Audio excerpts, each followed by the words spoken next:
El castellano dio sus primeros bajidos, al decir de Dámaso Alonso, en un monasterio riojano de nombre mítico, San Millán de la Cogolla.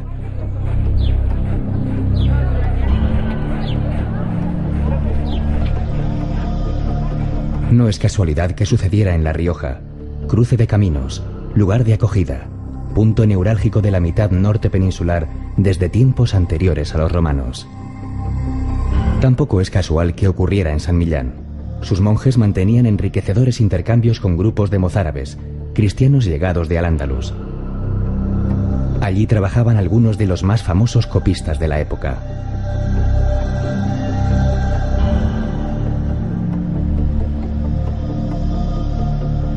Dos arcos visigodos de herradura se hallan en el origen de Suso, en cuya dura piedra los monjes tallaron más de un centenar de sepulcros para su propio enterramiento.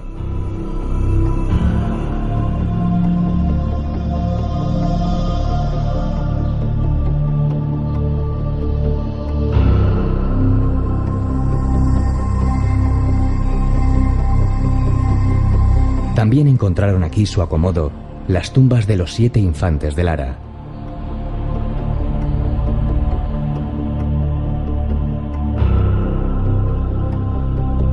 Entre las paredes de Suso es posible evocar al monje anónimo que en el siglo X copiaba en latín sus glosas emilianenses cuando tuvo la necesidad de hacer al margen unas anotaciones. 43 palabras fundacionales en la lengua que se hablaba popularmente.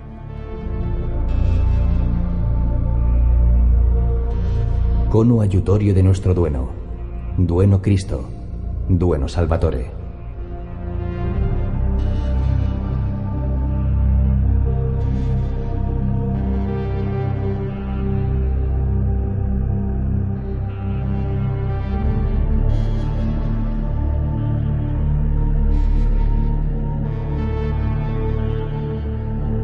Si Suso había emergido al abrigo de San Millán, de quien guarda la tumba, Yuso, el monasterio de arriba, lo hizo al amparo de sus restos. Mediaba el siglo XI y los bueyes que los trasladaban decidieron no caminar más. Pocos años después, en 1076, la comunidad de monjes benedictinos depositaba amorosamente, en el espacio sagrado que García de Nájera había mandado levantar, la arqueta que los contenía. Sus artísticos relieves en marfil narran la vida del santo.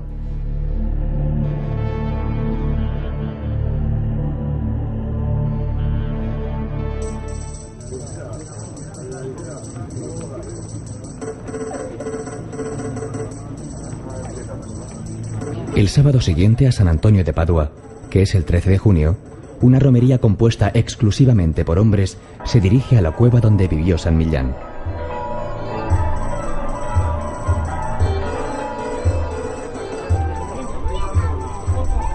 Se llega hasta allí atravesando praderas y hayedos, acompañados por el fragor del río Cárdenas.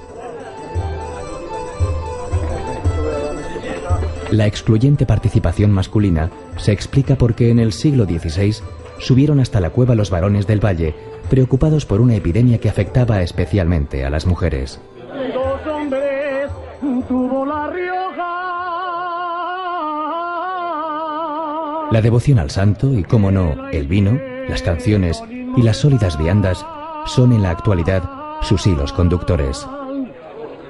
Fue Gonzalo de Berceo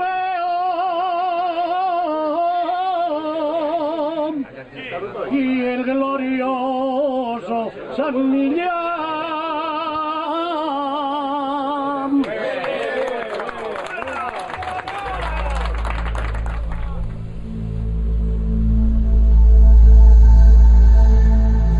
En Gonzalo de Berceo, nacido a finales del siglo XII en las proximidades de San Millán de la Cogolla y educado en el monasterio, tiene la lengua castellana su primer representante.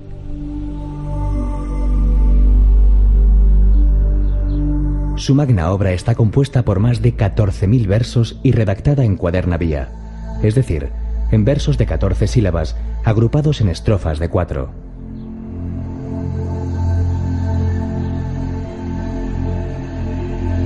Berceo recuerda a su hijo ilustre con un busto.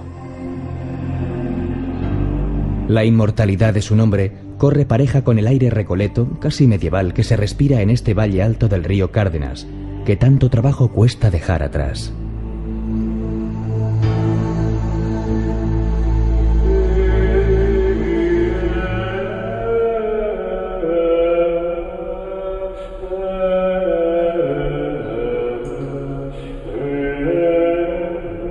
En Cañas se alza el monasterio de Santa María del Salvador, surgido en el siglo XII, ocupado primitivamente por monjas cistercienses bernardas y erigido en estilo pregótico y gótico.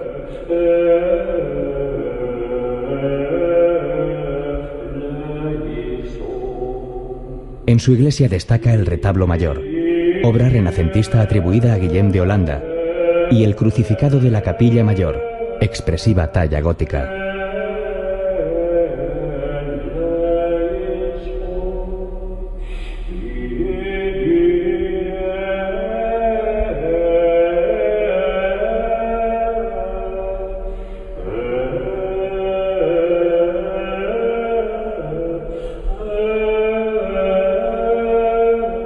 Desde el claustro, magnífico, se accede a la sala capitular. Una columna exenta, en la que se apoyan 4 bóvedas, trae reminiscencias casi orientales, al evocar la forma de una palmera.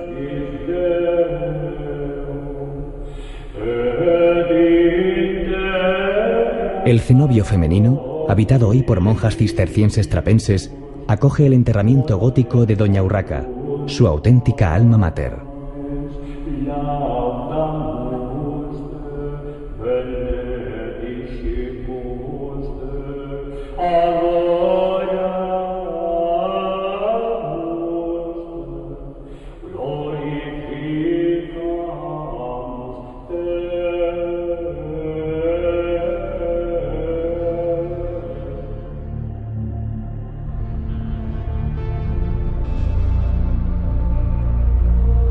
Las cuevas horadadas en los montes que custodian Nájera recuerdan una vida eremítica que tuvo durante la época visigoda la máxima presencia de anacoretas.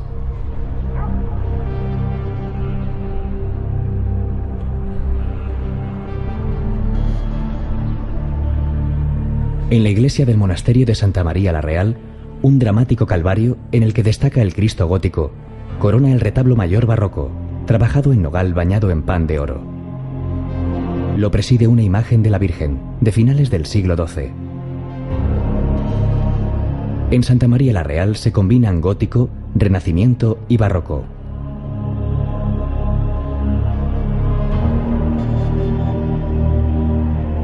Este monasterio es, junto a San Millán de la Cogolla, el otro eje fundamental de la historia artística, religiosa y política del reino cristiano de Navarra durante los siglos X y XI.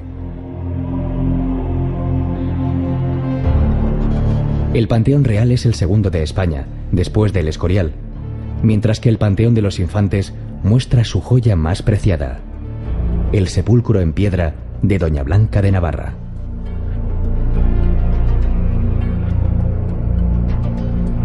El emperador Carlos I contribuyó a la construcción del claustro plateresco de los Caballeros, visitando las obras en diversas ocasiones. Los benedictinos la habitaron hasta mediados del siglo XIX y tras ellos vinieron los franciscanos, que permanecen en la actualidad. Una magnífica puerta plateresca, así como las tracerías del claustro increíblemente labradas, culminan la contemplación de la historia y el deleite de los sentidos. La lengua, una vez más, sale a nuestro encuentro. De la afamada y bien nutrida biblioteca de Santa María la Real, tomó prestados Alfonso X el Sabio numerosos volúmenes, que le sirvieron para redactar la Crónica General de España. Cuentan los que de esto saben, que nunca los devolvió.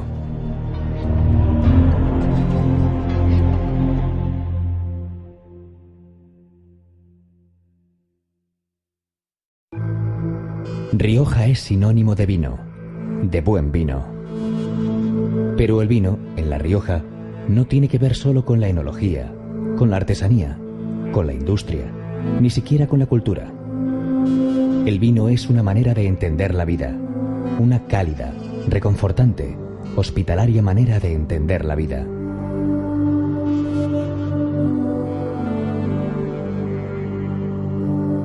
Levantaron iglesias y plantaron viñas, escribía refiriéndose a los monjes de los monasterios el riojano Gonzalo de Berceo. Y San Agustín remachaba: el vino, sabio en su medida, riega la ciudad de Dios.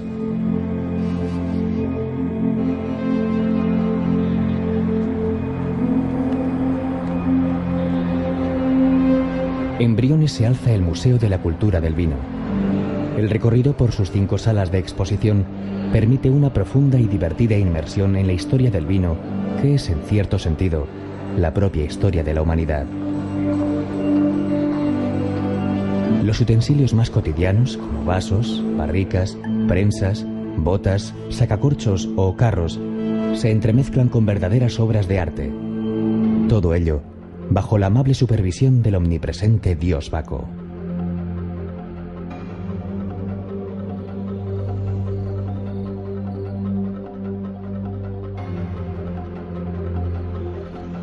Producto de la pasión de la familia Vivanco, viticultores desde hace 4 generaciones, el museo es la culminación de más de 400 hectáreas dedicadas a la vid.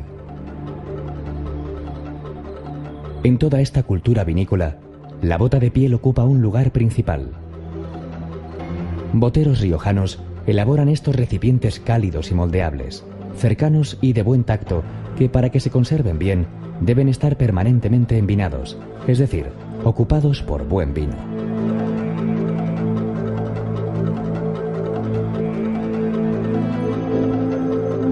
La piel de cabra de la que parten se trabaja artesanalmente. Primero se marcan los patrones que condicionan la forma y el tamaño. Después se echa a mojo, es decir, se mete en agua. Luego se estira con la mano, se plancha, se recorta y se cose. Una vez dada la vuelta se pone a secar, cuidando de que no le dé el aire que, en este punto del proceso, es su peor enemigo. El modo de echarle la pez es fundamental para cerrar perfectamente todos los orificios.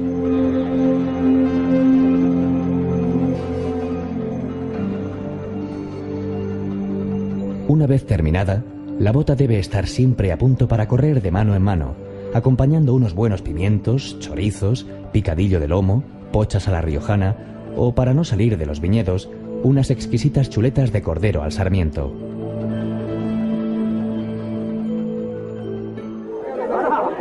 El 29 de junio, en la Batalla del Vino, que tiene como escenario los riscos de Bilibio, las botas son protagonistas, aunque no faltan botellas, cubos, garrafones y sulfatadoras para contener los 70.000 litros de vino que se utilizan como festiva y sabrosa arma arrojadiza.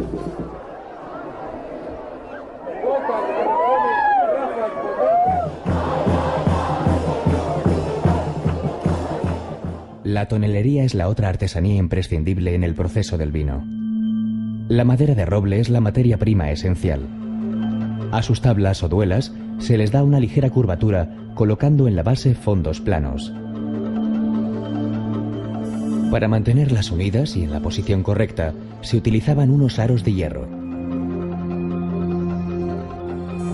Con el fuego que sale de la boca de un horno de tierra se consigue que la madera se haga más flexible y se pueda trabajar mejor.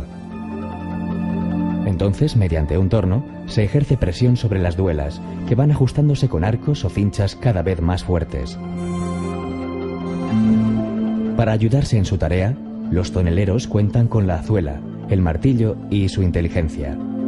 Porque hacer un tonel que aporte al vino exactamente lo que requiere y además no permita escapar ni una gota, tiene una ciencia que en muchos casos se ha transmitido a través de generaciones.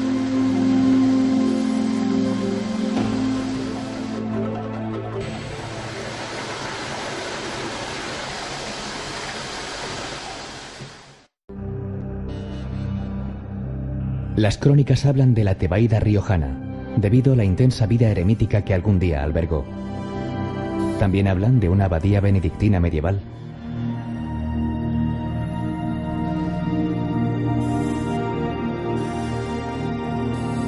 Lo que hoy encuentra el viajero que visita el monasterio de Valvanera, elevado en un gratísimo paraje, es una iglesia gótica de finales del siglo XV, un edificio reedificado en el XIX tras un demoledor incendio, y lo que es más importante, la imagen de Nuestra Señora de Valvanera, patrona de La Rioja.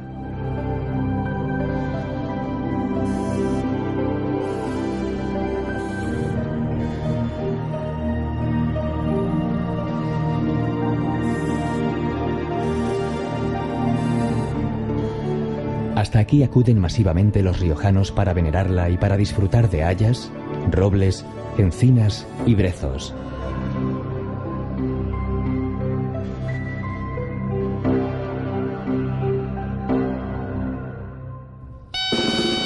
Anguiano, otra cita imprescindible por estos parajes, tiene una doble convocatoria. La del 22 de julio y la del último sábado de septiembre. En ambas fechas, por devoción y en honor a la Magdalena, 8 aguerridos danzadores, aupados en zancos de madera de medio metro, bajan las escaleras de la plaza de la iglesia y girando vertiginosamente sobre sí mismos, se tiran por una empedrada cuesta. Los giros interminables de los danzadores adquieren volumen y color con las largas sayas que portan, hinchadas al viento. De fondo, el penetrante y persistente sonido del tamboril y la dulzaina.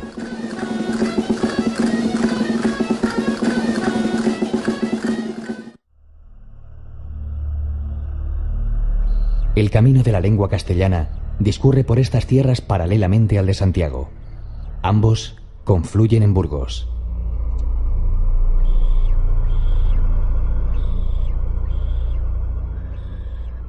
Por lo que respecta al idioma, aquí se produjeron dos hechos fundamentales.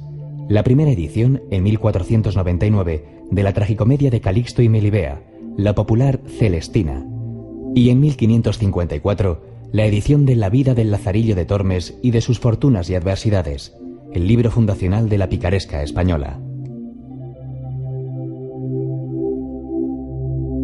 En cuanto a la ciudad, su faro, emblema, guía y sentimiento es la catedral, obra privilegiada del gótico ojival que empezó a construirse en 1221, culminándose 500 años después.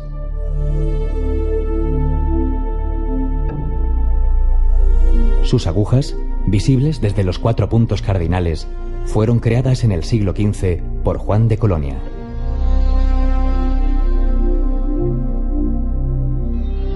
La fachada de la Catedral de Burgos desarrolló por primera vez en España el naciente concepto de la estatuaria decorativa gótica, reflejado en un conjunto de más de 60 estatuas que Dionisio Ridruejo calificó de verdadero pueblo de piedra.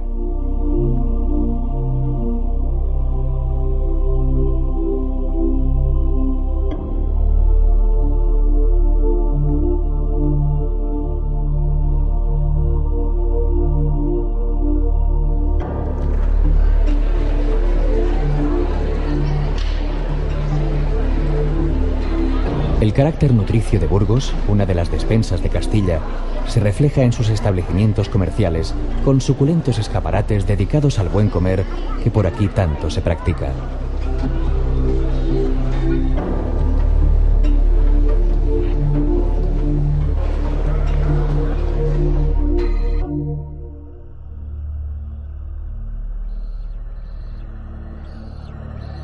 Llegados a este noble asentamiento, seremos testigos de los pasos iniciales del Condado de Castilla si nos acercamos a su colegiata de San Cosme y San Damián.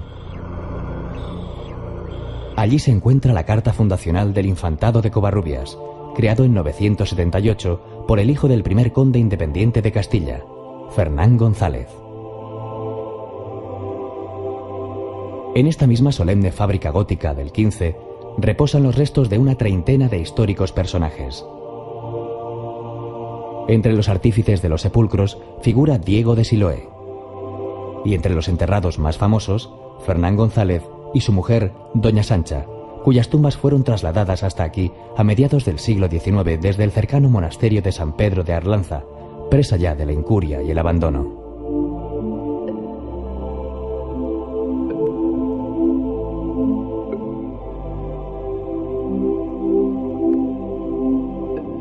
La verdadera joya de la colegiata es el tríptico de los Reyes Magos, espléndida obra hispano-flamenca atribuida a Gil de Siloé.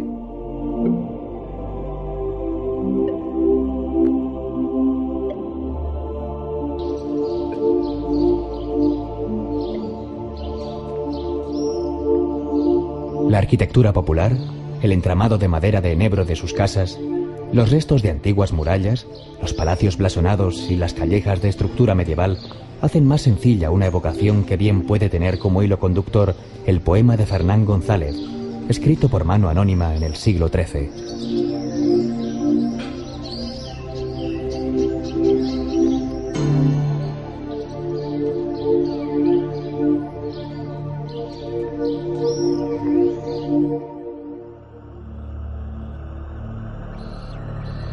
No está en la abadía de Santo Domingo de Silos el códice que contiene el penitencial con las más de 300 anotaciones en lengua romance efectuadas en el siglo XI para facilitar el trabajo de los confesores. En el XIX, el Museo Británico de Londres adquirió las glosas silenses en pública subasta. Allí pueden verse junto a otras obras maestras del arte mundial. Pero sí está su claustro de 2 pisos, una de las más bellas muestras del románico, con capiteles de influencia mozárabe llenos de historias delicadamente labradas y un deslumbrante artesonado de madera policromada.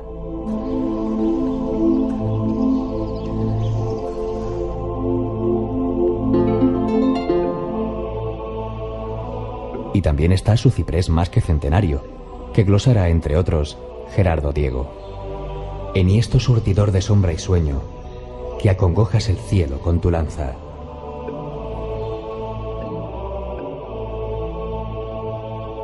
Y están los rezos de los monjes benedictinos elevados en canto gregoriano, y la iglesia neoclásica de Ventura Rodríguez, y la hospedería, solo para hombres.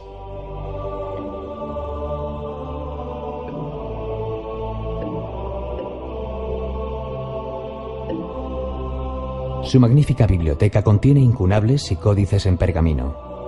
En Silos, el presbítero Juan terminó en el año 945 el comentario a la regla de San Benito, muestra del trabajo de una escuela de copistas y miniaturistas de renombre mundial.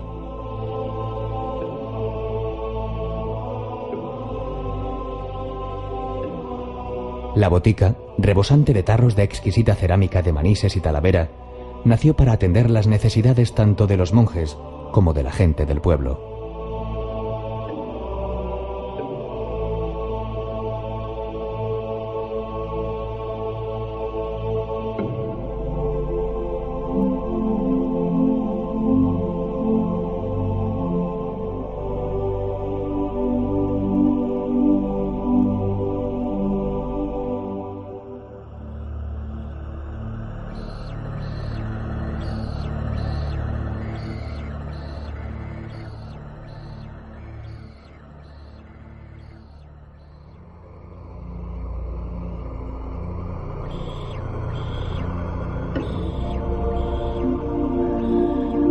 La planta del castillo de Peñaranda de Duero es larga y estrecha, y no por designio de sus constructores, sino por la necesidad de adaptarse a la loma en roca viva en la que se levantó.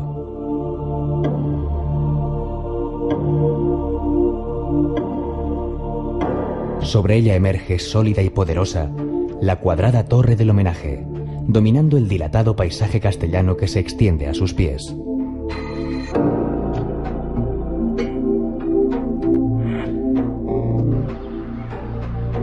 El toque cortesano lo pone abajo el palacio levantado en el siglo XVI por don Francisco de Zúñiga y Avellaneda, cuya espectacular fachada se abre a la Plaza Mayor, ennobleciéndola.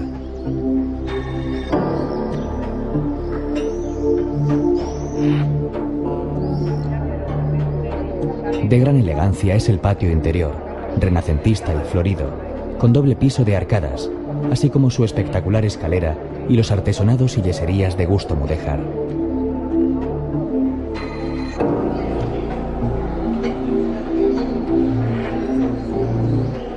La monumental plaza está presidida por un rollo jurisdiccional gótico y minuciosamente labrado. Gótica, del siglo XV, es también la colegiata de Santa Ana.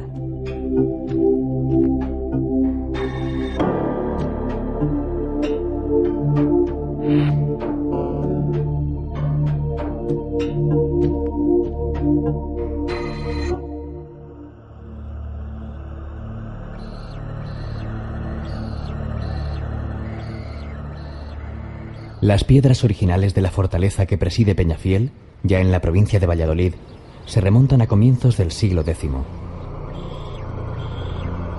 La villa que crece a sus pies tiene el centro en la plaza del Coso. A sus 3.500 metros cuadrados se asoman singulares balcones de madera. Semejante escenario había de albergar, casi por fuerza, festejos taurinos. Son famosas en las fiestas de Nuestra Señora y San Roque, en agosto, las capeas con el toro por dentro y por fuera del ruedo.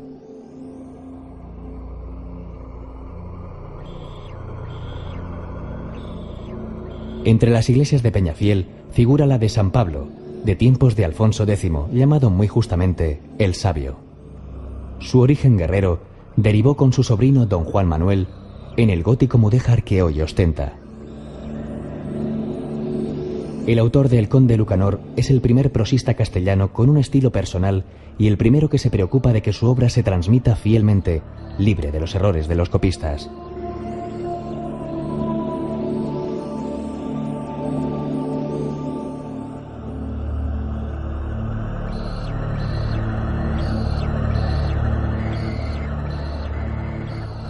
La Plaza Mayor de Valladolid, erigida en tiempos de Felipe II, marca el ritmo vital de la ciudad, de la misma manera que en los siglos XV y XVI marcaba casi el de España entera, ya que aquí se hallaba la corte, cuya pujanza corría pareja a la de la lengua que hoy estudian en su universidad miles de extranjeros.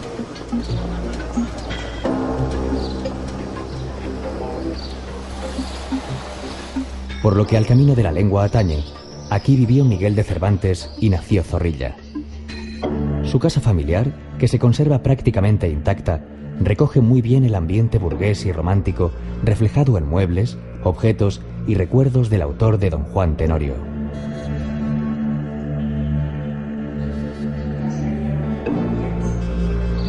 Siglos antes, en 1494, el cardenal Mendoza fundó en Valladolid el Colegio de Santa Cruz, cuya fachada está considerada como la primera obra renacentista de España.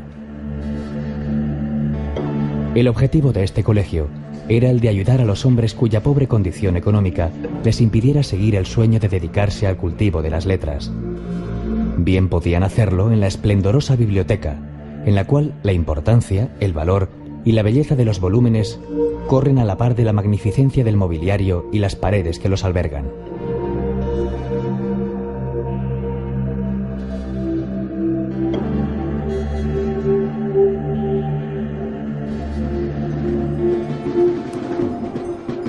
El sermón de las 7 palabras en una abarrotada plaza mayor marca, el viernes, el punto culminante de la Semana Santa. Allí desfilan procesionalmente, entre otras imágenes, un sobrecogedor señor atado a la columna, el Descendimiento y la Veracruz, del genial imaginero Gregorio Fernández, así como la Virgen de las Angustias, conocida popularmente como la Virgen de los Cuchillos, de Juan de Juni.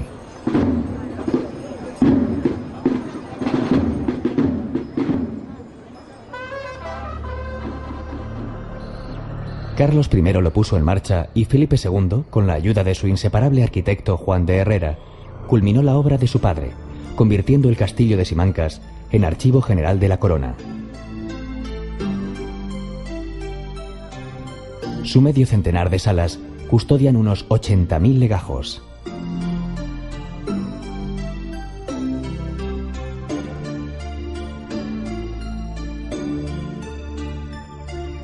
Las torres del castillo, rematadas por tejados de pizarra, destacan sobre un caserío que se mira en las aguas del Pisuerga.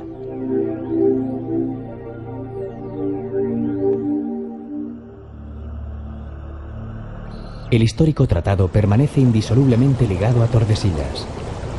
Firmado en 1494, por él, las coronas de España y Portugal llegaron a un acuerdo acerca de la distribución de las tierras a colonizar o ya colonizadas en el llamado Nuevo Mundo.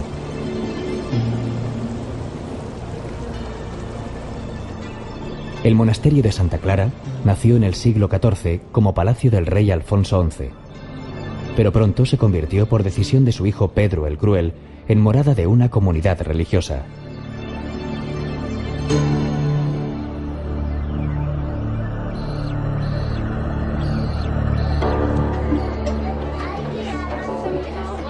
La sobriedad y reciedumbre que se suponen tan castellanas se hacen presentes en la plaza mayor de una villa en la que bulle el comercio y donde, además de la repostería conventual, tienen fama los polvorones.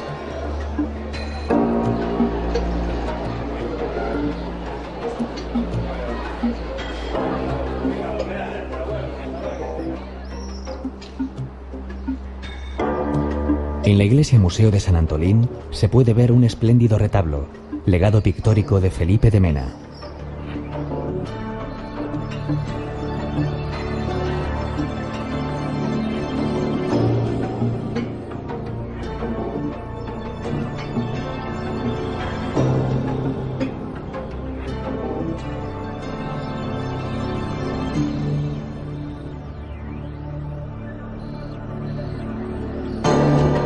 Bien saben los muros del espectacular castillo de la Mota, erigidos entre los siglos XIII y XV, de las angustias y sufrimientos de esa doña Juana, conocida por la posteridad como la Loca. La solidez actual de la fortaleza procede de diversas y profundas restauraciones. La torre del homenaje es una de las más rotundas y elevadas de España, mientras que en sus pétreos lienzos se deja ver un claro estilo mudéjar.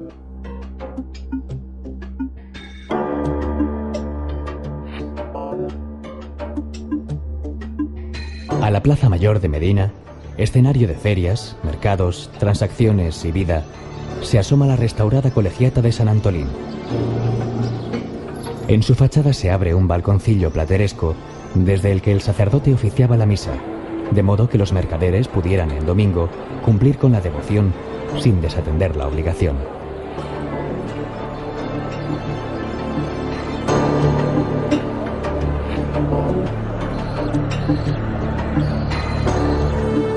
El Museo de las Ferias, ubicado en el antiguo templo de San Martín, refleja la importancia de una ciudad llamada la Wall Street del medievo. Algunas de sus piezas conforman la artística huella del comercio de libros e impresos en España.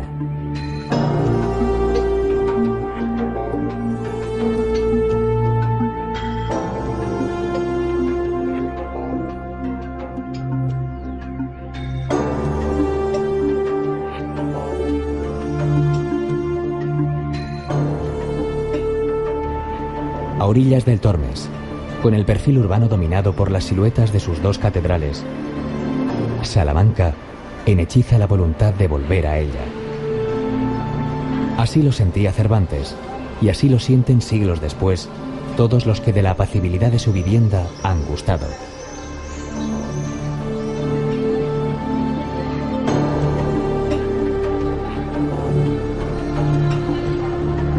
El camino de la lengua envuelve al viajero desde los primeros pasos salmantinos.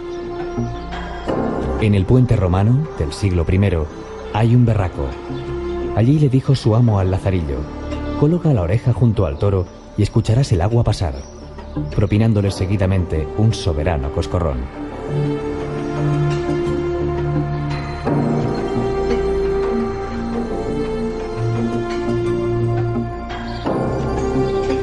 La estatua de Fray Luis de León preside el plateresco patio de las escuelas frente a la espectacular fachada de la universidad, en cuya capilla está enterrado.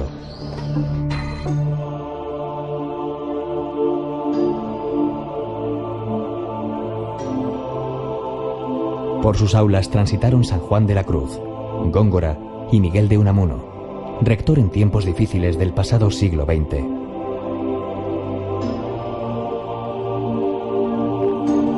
Otro de sus catedráticos, Antonio de Nebrija, editó en Salamanca, en 1492, la Gramática de la Lengua Castellana, con la que se fijaron por primera vez las normas de uso del castellano. En la biblioteca de la universidad hay manuscritos e incunables de gran valor, entre ellos uno de los 3 originales del libro del Buen Amor del arcipreste de Hita. De finales del siglo XV, la fachada de la Casa de las Conchas corresponde exactamente a su nombre, mientras que la iglesia de San Esteban, de los dominicos, tiene una extraordinaria portada plateresca, estilo que alcanza en Salamanca una de sus más altas cotas.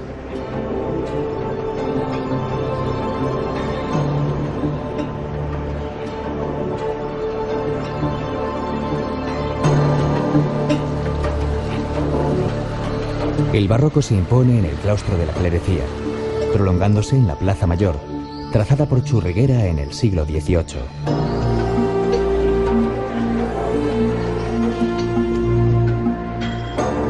La solemnidad de las piedras y del arte se conjugan aquí con el desenfado del ambiente universitario. Miles de chicos y chicas estudian, viven y se divierten en una ciudad que fue también, al parecer, testigo de los amores de Calixto y Melibea.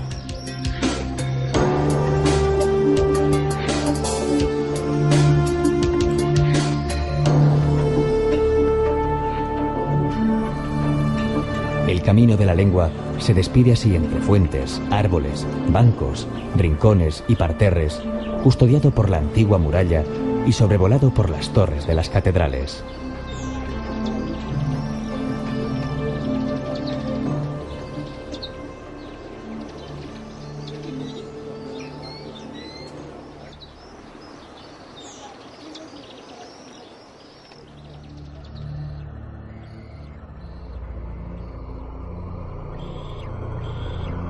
En los Cuatro Postes, desde donde se contempla una de las mejores panorámicas de Ávila y sus murallas, alcanzaron los familiares de Teresa de Cepeda y Ahumada a la santa y a su hermano, dispuestos a correr aventuras y entregar a Dios cuerpo y alma.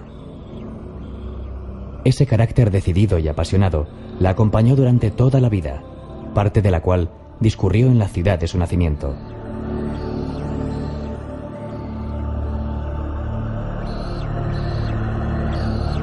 La construcción de la espectacular muralla abulense se inició en 1090. Con 9 puertas, es el recinto amurallado mejor conservado de España, que además puede recorrerse en algunos de sus tramos. La Catedral de Ávila, con mezcla de estilos románico y gótico, está inmersa y ceñida por una ciudad que despierta lentamente cada mañana y donde gran parte de la actividad discurre en la peatonal calle de los Reyes Católicos. A ella se abren comercios tradicionales, con escaparates en los que se exhiben ordenadamente embutidos caseros, quesos artesanos de Candeleda, judiones del Barco, chocolates y yemas de Ávila, vino de Cebreros y la exquisita torta del Casar, manjares para degustar in situ o llevar como recuerdo.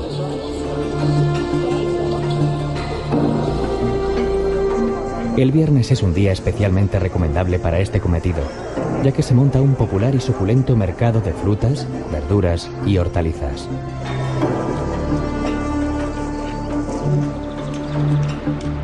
Los textos de Santa Teresa son sin duda un aspecto fundamental de su legado.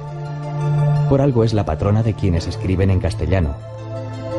La ciudad está llena de huellas de Santa Teresa, en forma de conventos y estatuas. Varias iglesias, románicas y hermosas, jalonan el recorrido. Ajenos a lo que ocurre a su alrededor, las grajas y estorninos regresan al interior de las murallas cuando cae la tarde.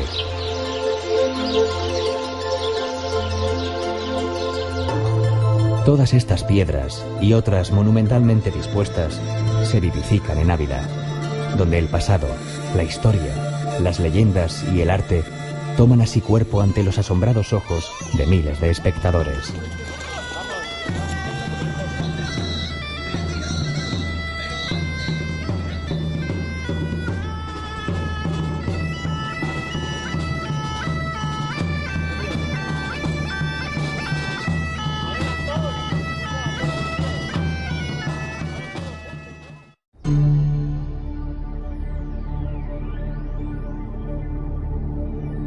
El pasado, la cultura, la historia y el presente de este camino de la lengua se hacen naturaleza desbordante apenas a 2 kilómetros del monasterio de Santo Domingo de Silos.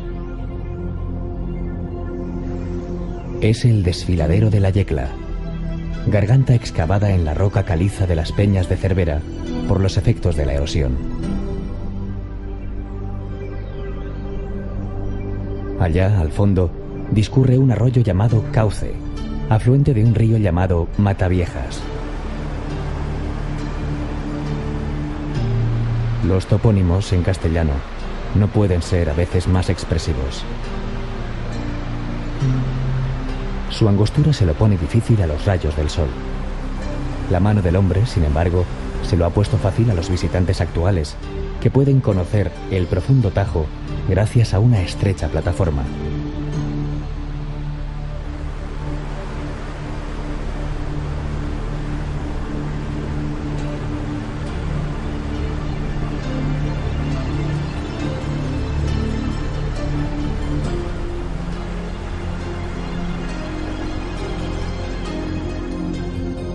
Los cielos de la Yecla están surcados por una nutrida colonia de buitres leonados que ha encontrado aquí su hogar y acomodo, lo mismo que halcones peregrinos, águilas reales, gavilanes y azores. Hermosos nombres para sorprendentes ejemplares que atraviesan veloces las cortadas y se refugian en ellas.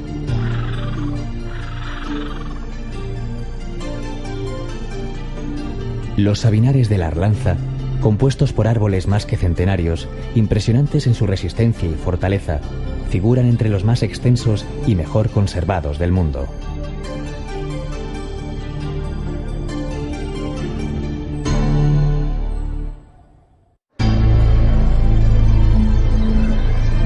La recia Castilla no podía ser menos en cuanto a su gastronomía se refiere. A partir de una base consistente que ayude a combatir los rigores del clima, se elaboran a conciencia y todavía en muchos lugares de manera artesanal unos platos que en ocasiones se convierten en objetivo esencial del viaje. La matanza del cerdo es una actividad tradicional y los derivados de este animal constituyen un sólido sustento para muchas familias.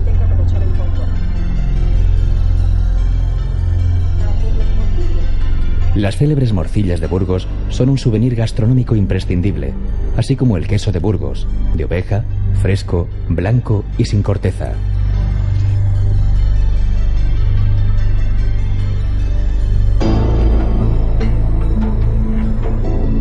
En esta misma provincia burgalesa está muy arraigada la olla podrida, suculenta y apetecible a pesar de su nombre. En el siglo XVII, Covarrubias, en su Tesoro de la lengua castellana, dice de ella: la que es muy grande y contiene en sí varias cosas, como carnero, vaca, gallinas, capones, longaniza, pie de puerco, ajos y cebollas. Púdose decir podrida, en cuanto que se cuece muy despacio, que casi lo que tiene dentro viene a deshacerse, y por esta razón se puede decir podrida, como la fruta que madura demasiado.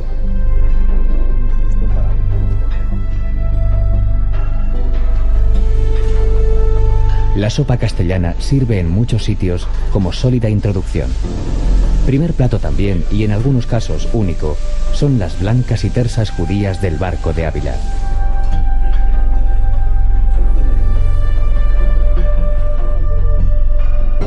Después, si se tiene fuerza para ello, puede venir un lechazo. Las carnes responden aquí a todo tipo de procedencias, denominaciones y variedades. Cordero, cabrito, chuletón, tostón, caldereta, cuchifrito. Todo ello bien regado por unos vinos que tienen en la denominación de origen Rueda, la más antigua de Castilla y León. Y de postre, una deliciosa repostería compuesta de amarguillos, polvorones, canelos, hojaldres, orejones, yemas y almendrados.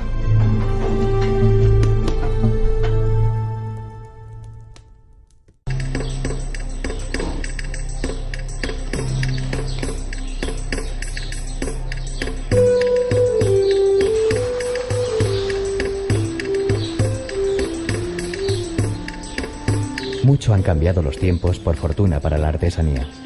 En lo esencial, sin embargo, sigue siendo lo mismo.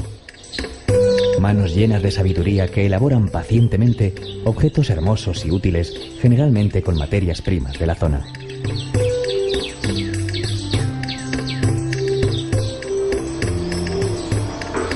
De ese cambio participan plenamente los hermanos Indalecio, Manuel y Víctor Rodríguez. Su taller, Artesanos del Calzado, en Tordesillas, Valladolid, tiene hasta página web en internet. La familia, encabezada por Julián Rodríguez, el padre, se dedica a esta actividad al menos desde 1860.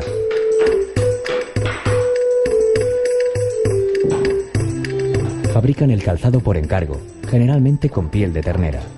Entre los modelos más apreciados está el boto rociero o boto campero, que realizan, según sus palabras, moldeado, empalmillado, montado y punteado a mano.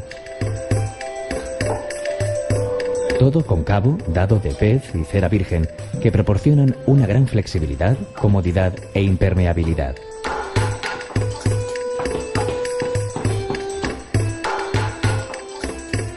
La piel, ligada al hombre desde el principio de los tiempos, es lo que utiliza también Miguel Ángel Martín Rodríguez.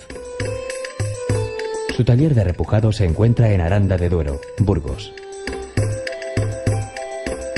Para elaborar un trabajo que, una vez terminado, firma orgullosamente al fuego, se vale de instrumentos muy sencillos: escuadra, cartabón, compás, buril, bolas. La parte de atrás de la piel se llama carne. Es muy suave y sobre ella se traza el dibujo a realizar. La otra cara se llama flor. Durante todo el proceso, el cuero es humedecido por el artesano para poder moldearlo mejor. Con el buril y las bolas, reafirma los trazos marcados previamente y les va dando relieve.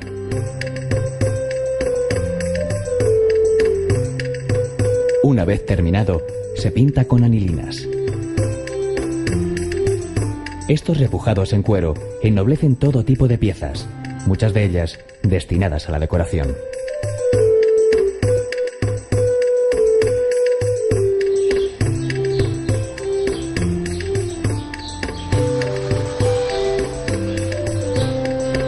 A la naturaleza acuden las mujeres de Navalosa, Ávila, en busca de la materia prima con la que elaborar sus preciosas gorras y sombreros. En este caso es el centeno, cereal moldeable y con hermoso color. La recogida se ha de hacer a mano para que no se estropee. Después, separan las pajas por tamaños y grosor. Cada una de ellas tiene un destino diferente, bien sea para hacer las trenzas, los picos o el adorno final, llamado encarruaje.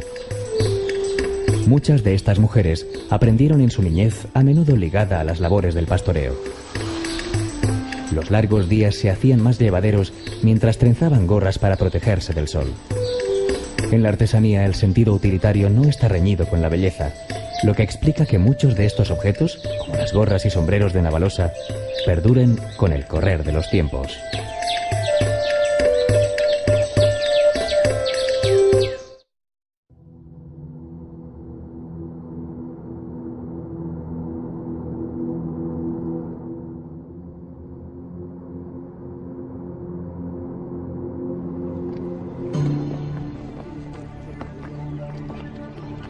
Desde un asiento labrado en la roca, vigilaba Felipe II las costosas, monumentales y prolongadas obras del monasterio de El Escorial.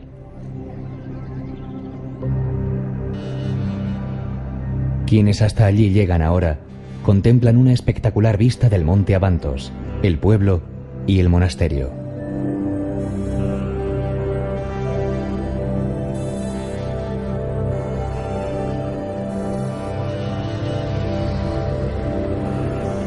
Todo en El Escorial es pura simbología, empezando por su emplazamiento y terminando por su forma.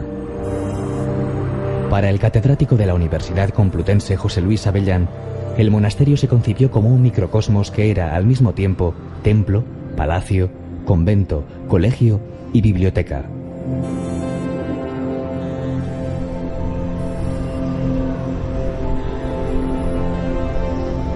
Ese espíritu se corresponde además con la personalidad de sus dos arquitectos, Juan Bautista de Toledo y sobre todo Juan de Herrera, amante y conocedor del ocultismo, la astrología y la alquimia. Entre las joyas que custodia su extraordinaria biblioteca se encuentran el Códice Albeldense, del siglo X, dos de los 4 códices que contienen las cantigas de Santa María, escritas por Alfonso X el Sabio en el siglo XIII, y obras autógrafas de Santa Teresa de Jesús. Al atardecer se puede ver en alguna de las torres un resplandor dorado que la leyenda atribuye a un gesto de dignidad y arrogancia frente al embajador francés, quien no creía que el Imperio español pudiera culminar tan faraónica obra. Cuenta el eco legendario que Felipe II, además de demostrar que había dinero, se permitió el lujo de rematar la construcción con ladrillos de oro en la torre central y en dos laterales. La realidad es que el fulgor vespertino procede de las tapas de bronce dorado de unos relicarios colocados en ellas.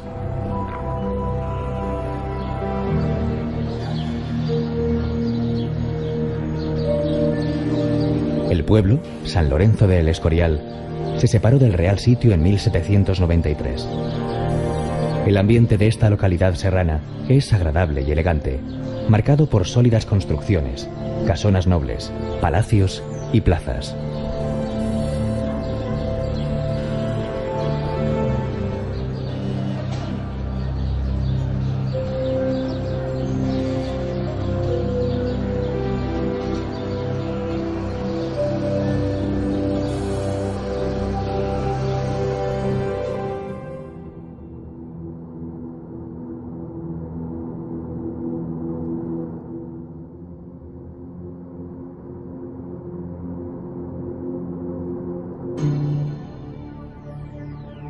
Tiene el castellano un escritor indiscutible y un libro de referencia, Miguel de Cervantes y su ingenioso hidalgo Don Quijote de la Mancha, la obra fundacional de la novela moderna.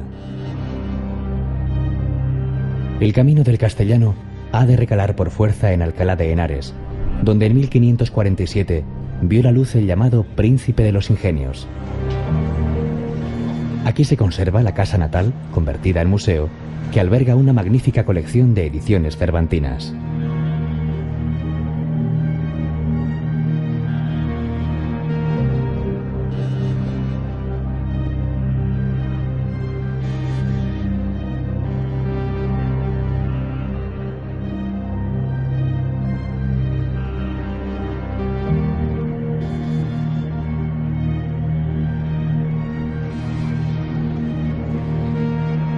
Aquí, el cardenal Cisneros creó la Universidad Complutense, una de las más importantes del momento, poniendo en marcha una tarea ingente y enciclopédica, la Biblia Políglota, en la que colaboró Antonio de Nebrija como el mayor experto en lengua latina de la época. Ambos aquí murieron, dos hombres renacentistas con empresas y sueños propios del Renacimiento.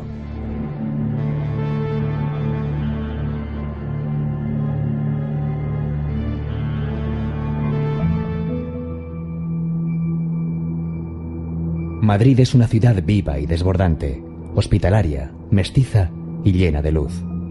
Una ciudad que parece no dormir nunca, pero que a pesar de ello, se despereza suavemente cada amanecer. El camino de la lengua castellana tiene en la Biblioteca Nacional uno de sus templos. Su frase emblemática, custodiamos todos los libros, insiste en ese todos, que son más de 3,5 millones de ejemplares. Sus fondos incluyen incunables y primeros tomos impresos en el siglo XV, además de manuscritos y archivos personales, fotografías, carteles y dibujos. Desde finales del siglo XIX, comparte con el Museo Arqueológico Nacional un monumental palacio, cuya fachada, en el caso de la biblioteca, se abre al Paseo de Recoletos, contiguo a la Plaza de Colón.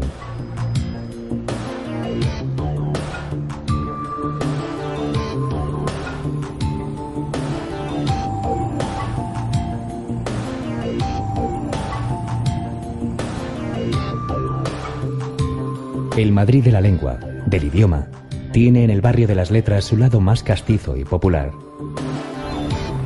En él habitaron numerosos escritores, especialmente durante el Siglo de Oro y el Romanticismo. Antes de alcanzarlo, recorremos el Paseo de Recoletos y el del Prado, dos nombres para una misma vía, con las plazas y fuentes de Cibeles y Neptuno.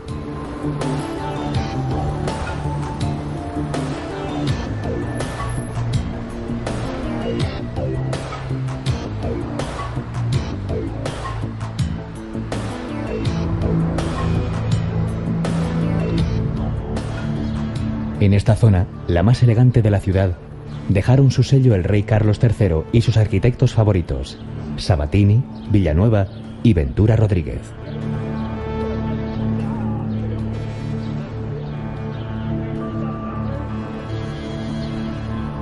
El Parque del Retiro y el Jardín Botánico son dos de los pulmones urbanos más hermosos del mundo.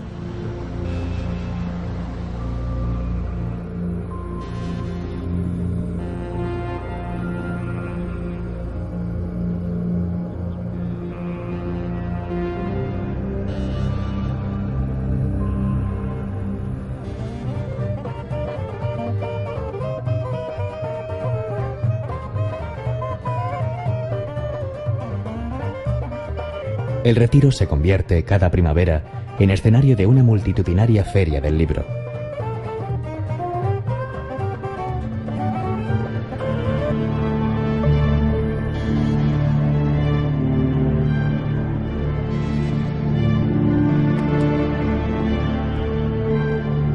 En cuanto al arte, difícilmente puede encontrarse un triángulo como el formado por el Museo del Prado, el Centro de Arte Reina Sofía y el Museo Thyssen-Bornemisza.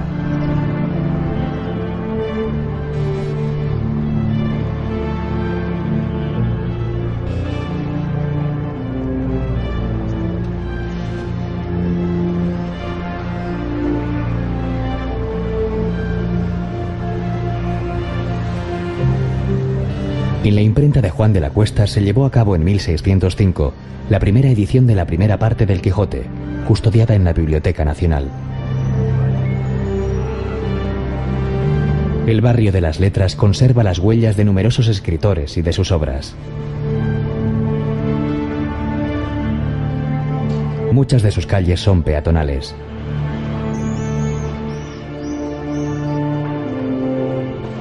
En este céntrico barrio está la casa donde vivió y murió Miguel de Cervantes y el convento de las Trinitarias que acoge sus restos.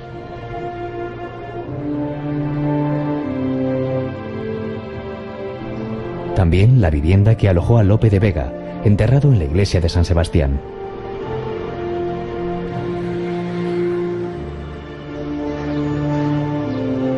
El Teatro Español se abre a la concurrida Plaza de Santa Ana, donde se levantan las estatuas de Calderón de la Barca y García Lorca. El Ateneo, en la calle Prado, nació en 1865 como Sociedad Científica, Literaria y Artística y se ubica en un singular edificio modernista. El Callejón del Gato y sus espejos fue inmortalizado por Valle Inclán en Luces de Bohemia. El madrileño barrio de las Letras tiene además viejos cafés, librerías antiguas y hermosas, fachadas decoradas con azulejos, botillerías, establecimientos castizos para degustar patatas bravas y gallinejas o tripas de cordero lechal fritas en sebo.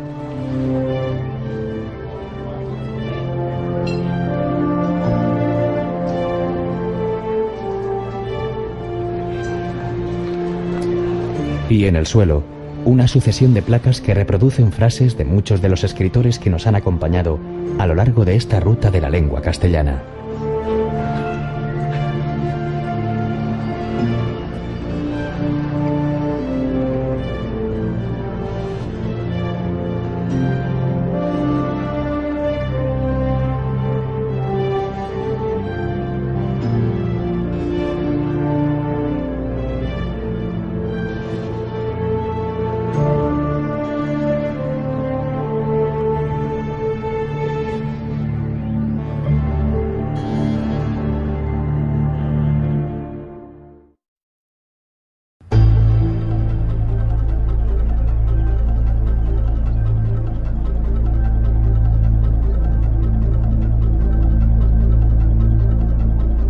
Madrid está cerca, pero quienes se adentran por estos parajes serranos no tienen que hacer demasiado esfuerzo para olvidarse de la gran urbe y su vorágine.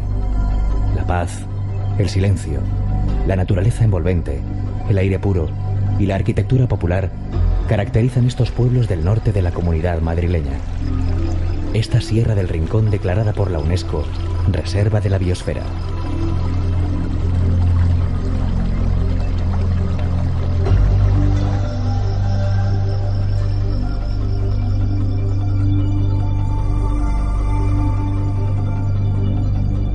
Dehesas y prados se conjugan con tierras de labor que aún se cultivan y con alturas cubiertas sobre todo de pinos. También está viva la actividad ganadera. rebaños de cabras que a veces, y por fortuna, obligan al automovilista a adaptarse a su ritmo.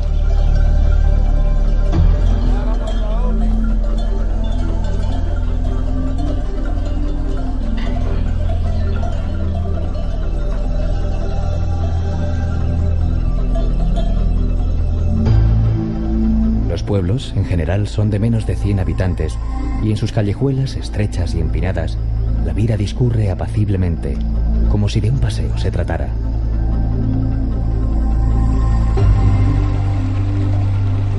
Uno de los tesoros más conocidos es el Hayedo de Montejo, donde además de hayas hay acebos, abedules y robles, salpicados de helechos, hiedra y madreselva en los lugares más húmedos.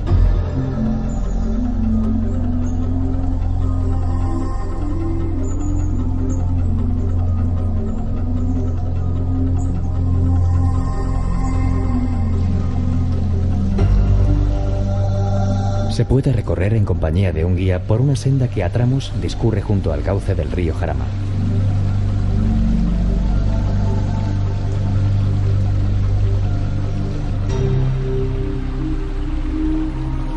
La caducidad de las hojas hace que este bosque, uno de los hayedos más meridionales de Europa, se muestre especialmente vivo, cambiante, multicolor.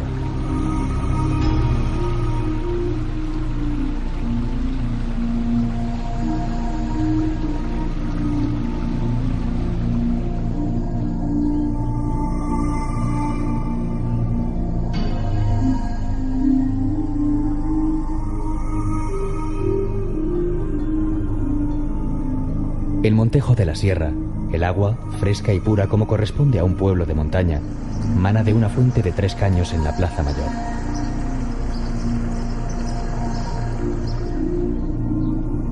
Sobre el caserío, destaca la espadaña de la iglesia de San Pedro.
Transitar por las carreteras de esta sierra resulta una verdadera delicia. La que lleva desde Pradena a Puebla de la Sierra ofrece unas vistas extraordinarias.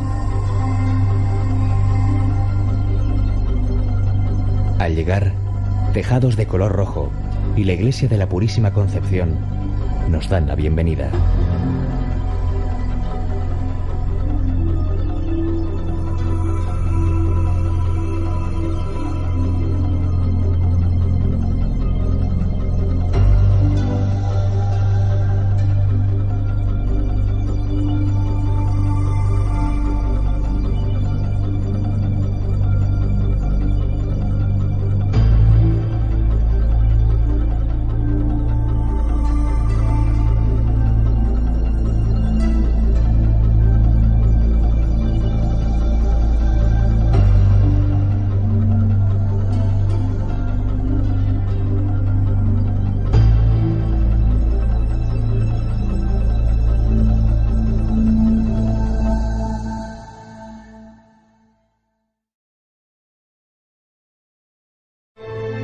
Ordenar palabras no es sino una manera bella y creativa de tratar de ordenar la vida. Cuando esa tarea se convierte en libro, contenido y continente conforman un objeto que en muchos casos puede calificarse de artístico. Para lo primero están los escritores, para lo segundo, los encuadernadores. A lo largo de la historia, la encuadernación ha sido definida de muchas maneras, a cual más sugerente. Noble arte de proteger el libro y engalanar sus vestiduras, dice una. Y otra añade: la encuadernación es un arte milenario, gloria, blasón y escolta majestuosa del libro. Y aún hay una tercera: encuadernar es el arte de cubrir el libro según su carácter, mérito, valor y destino.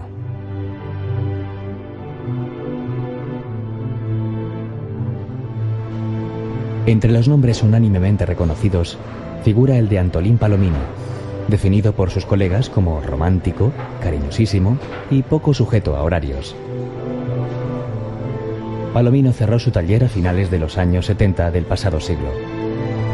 Sus hierros y demás útiles de trabajo están en la madrileña Imprenta Artesanal Municipal, instalada en el Centro Cultural Conde Duque, donde siguió ejerciendo su magisterio.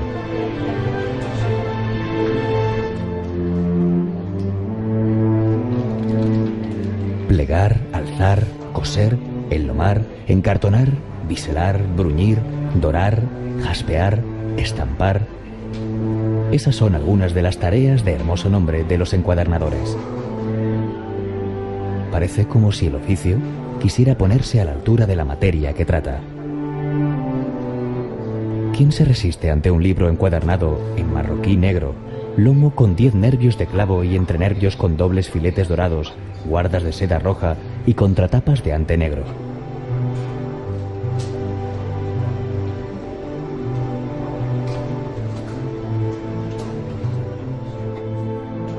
A la sensualidad del objeto se suma así la sensualidad del lenguaje. En nuestro camino de la lengua hemos recorrido algunas de las más importantes bibliotecas de nuestro país. En todas ellas, unidas indeleblemente a lo largo de los siglos, las palabras están arropadas por el trabajo milenario de unos encuadernadores que han sabido transformar su tarea cotidiana en obra de arte.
El castellano dio sus primeros bajidos, al decir de Dámaso Alonso, en un monasterio riojano de nombre mítico, San Millán de la Cogolla.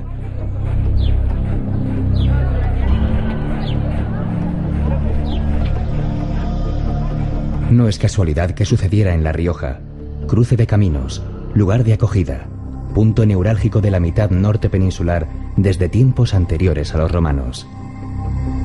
Tampoco es casual que ocurriera en San Millán. Sus monjes mantenían enriquecedores intercambios con grupos de mozárabes, cristianos llegados de Al-Ándalus. Allí trabajaban algunos de los más famosos copistas de la época.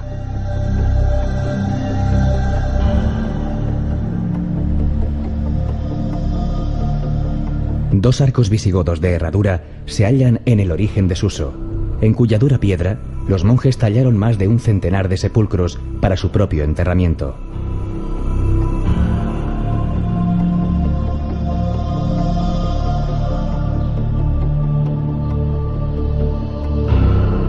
Se dirige a la cueva donde vivió San Millán.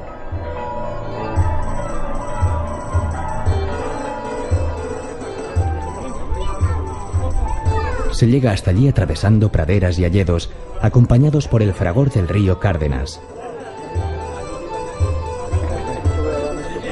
La excluyente participación masculina se explica porque en el siglo XVI subieron hasta la cueva los varones del valle preocupados por una epidemia que afectaba especialmente a las mujeres. 2 hombres tuvo La Rioja.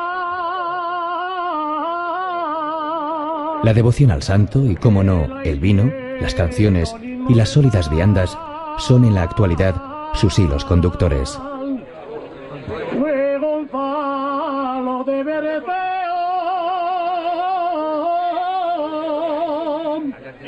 y el glorioso San Millán.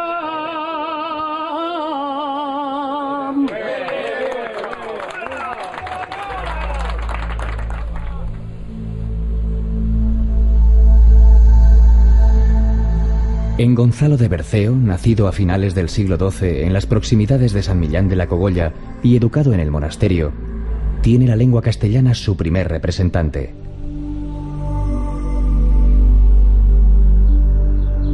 Su magna obra está compuesta por más de 14.000 versos y redactada en cuadernavía, es decir, en versos de 14 sílabas agrupados en estrofas de 4.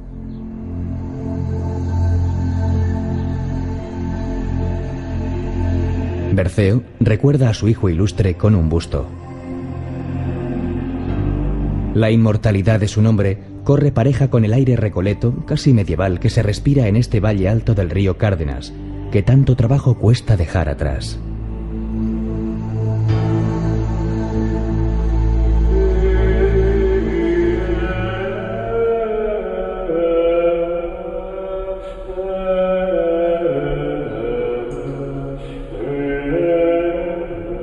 En Cañas se alza el monasterio de Santa María del Salvador, surgido en el siglo XII, ocupado primitivamente por monjas cistercienses bernardas y erigido en estilo pregótico y gótico.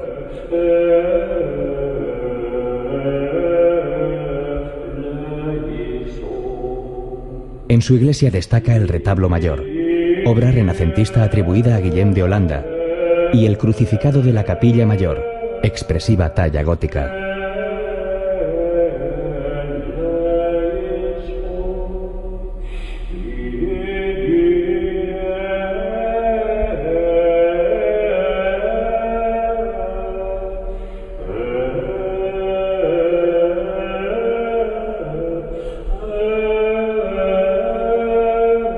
Desde el claustro, magnífico, se accede a la sala capitular.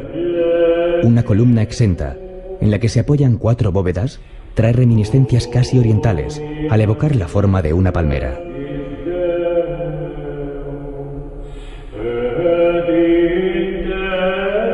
El cenobio femenino, habitado hoy por monjas cistercienses trapenses, acoge el enterramiento gótico de Doña Urraca, su auténtica alma mater.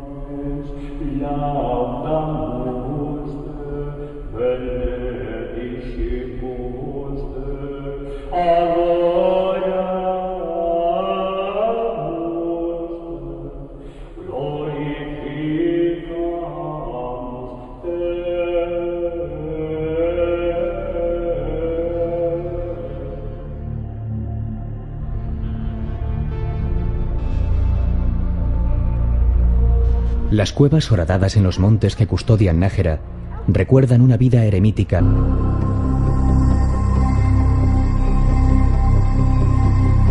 También encontraron aquí su acomodo las tumbas de los 7 infantes de Lara.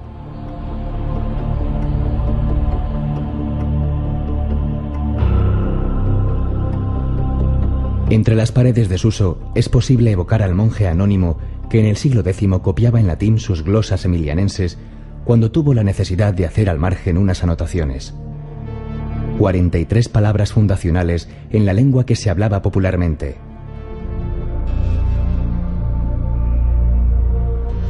Cono aiutorio de nuestro dueno, dueno Cristo, dueno Salvatore.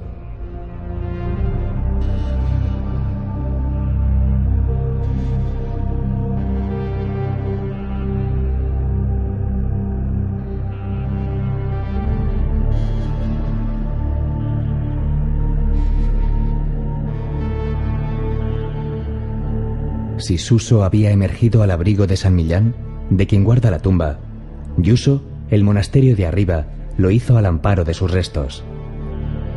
Mediaba el siglo XI y los bueyes que los trasladaban decidieron no caminar más. Pocos años después, en 1076, la comunidad de monjes benedictinos depositaba amorosamente, en el espacio sagrado que García de Nájera había mandado levantar, la arqueta que los contenía. Sus artísticos relieves en marfil narran la vida del santo.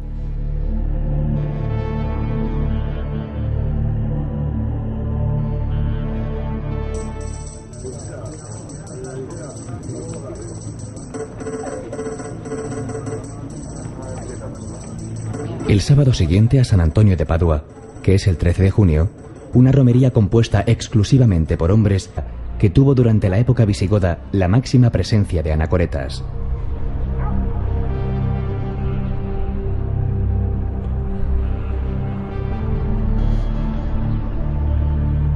En la iglesia del monasterio de Santa María la Real, un dramático calvario en el que destaca el Cristo gótico corona el retablo mayor barroco, trabajado en nogal bañado en pan de oro. Lo preside una imagen de la Virgen, de finales del siglo XII. En Santa María la Real se combinan gótico, renacimiento y barroco.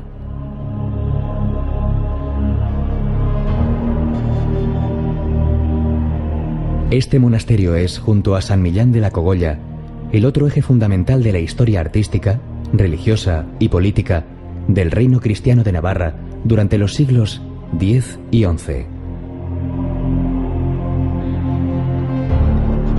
El Panteón Real es el segundo de España, después del Escorial, mientras que el Panteón de los Infantes muestra su joya más preciada, el sepulcro en piedra de Doña Blanca de Navarra.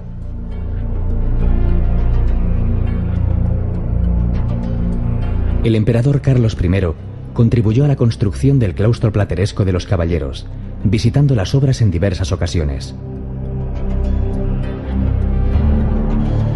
Los benedictinos la habitaron hasta mediados del siglo XIX y tras ellos vinieron los franciscanos, que permanecen en la actualidad.